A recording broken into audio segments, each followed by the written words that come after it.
महिलांच्या सुरक्षेच्या संदर्भामध्ये बहुत हो गई महिलाओं पे मार, अब की बार वगैरे 10 वर्षापूर्वी सगळ्या महिलांनी ऐकलं होतं.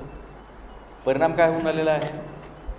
परिणाम हा होतो आहे की जेवढे बलात्कार झाले त्याच्यामध्ये भाजपचे नेते आणि भाजपचे कार्यकर्ते इन्वॉल्ड आहे.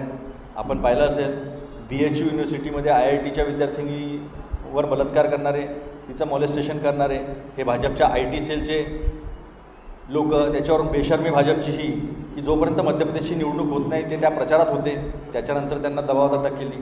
अंकिता भंडारी तिचा कसा पद्धतीनं रेप झाला आणि मर्डर झाला आणि मग ते पूर्ण पुरावे मिटवण्यासाठी ते हॉटेलच पाडण्यात आलं. अजूनपर्यंत भाजपचा जो नेता आहे त्याच्या संदर्भामध्ये यांनी काही भूमिका घेतली नाही.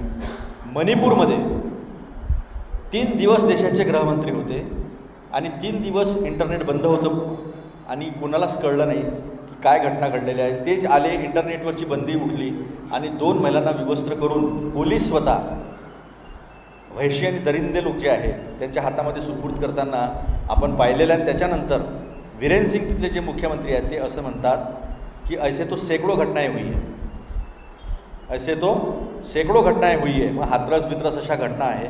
याचा उजाळा देण्याचं कारण असं आहे की ज्या ब्रजभूषण शरण सिंगनी या देशाला गौरव प्राप्त करून देणाऱ्या महिलांवर बलात्कार केले किंवा त्यांचं मोलेस्टेशन केलं, जे त्यांनी आरोप केले सगळ्या देशांनी पाहिलेलं आहे.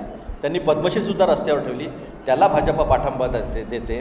आणि जे आज आपले इथले उमेदवार आहेत मुरलीधर मोहोळ, मुरलीचा अर्थ कृष्ण होतो, हे स्वतः दुर्योधन दुःशासन झाले. यांनी त्याचा इथं आणून केवळ सत्कारच केला नाही, त्याची मिरवणूक काढली.